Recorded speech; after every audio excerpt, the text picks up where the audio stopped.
মই আজি আপোনালোকক আমাৰ স্কুলৰ বাহিৰৰ পৰা ভিতৰলৈকে অফিচৰ পৰা ক্লাছলৈকে দেখাবলৈ চেষ্টা কৰিম।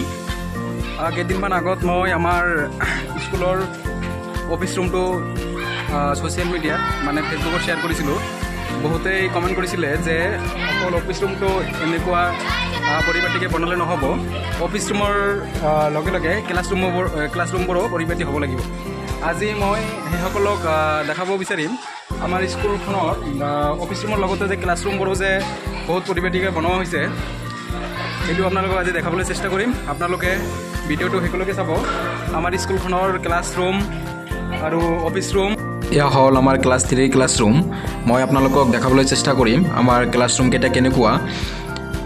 আপোনালোকৰ মনত যিটো ভুল ধাৰণা আছে ক্লাছৰুমকেইটা চালে হয়তো সেই ভুল ধাৰণাটো দূৰ হ'ব। এয়া আমাৰ ক্লাছ 3 ক্লাছৰুম। আপোনালোকে চাওক, ক্লাছৰুমত মোটামুটিভাৱে গোটেইখিনি বস্তু আছে।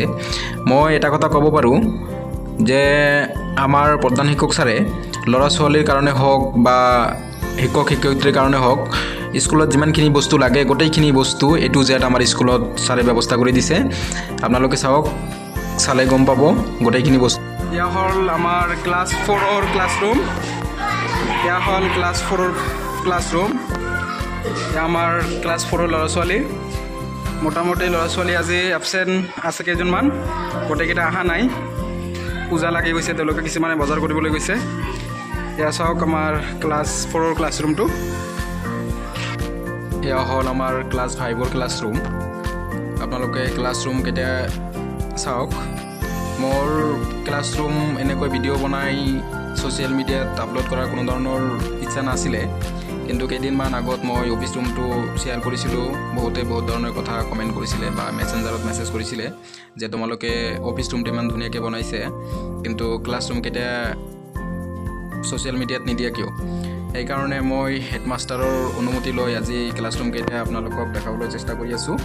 আপোনালোকে চাওক, আমাৰ এইটো ক্লাছ 5ৰ ক্লাছৰুম। গোটেইখিনি বস্তু মোটামুটিভাৱে ঠিকেই আছে।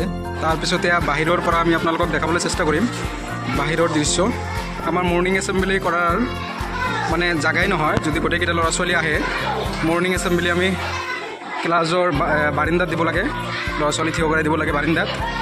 এইটো আমাৰ চাৰিওপিনৰ স্কুলৰ বাহিৰৰ দৃশ্য। আপোনালোকে চাওক, এইফালে চাওক কেনেকৈ আমি স্কুলটো কেনেকৈ বনাইছোঁ, আমাৰ ছাৰে কেনেকৈ স্কুলটো বনাইছে। পিছত মই আপোনালোকক দেখাবলৈ চেষ্টা কৰিম আমাৰ অফিচ ৰুমটো। এইটো হ'ল আমাৰ অফিচ ৰুম। অফিচ ৰুমত যিমানখিনি বস্তু লাগে মোটামুটিভাৱে গোটেইখিনি বস্তু আছে। এতিয়া আপোনালোকে কমেণ্ট কৰিব যে অফিচ ৰুমতকৈ ক্লাছৰুমবোৰেই ধুনীয়া। ইয়াৰ আগত বহুতে কৈছিলে যে অকল অফিচ ৰুমটো আপোনালোকৰ অফিচ ৰুমটোৱে ইমান পৰিপাটিকৈ বনাইছে, কিন্তু তেনেকুৱা নহয়। ক্লাছৰুমৰ লগে লগে অফিচ ৰুমৰ পৰিপাটি আৰু আমাৰ অফিচ ৰুমৰ লগে লগে ক্লাছৰুমৰ পৰিপাটি। এয়া চাওক, এইটো আমাৰ অফিচ ৰুম।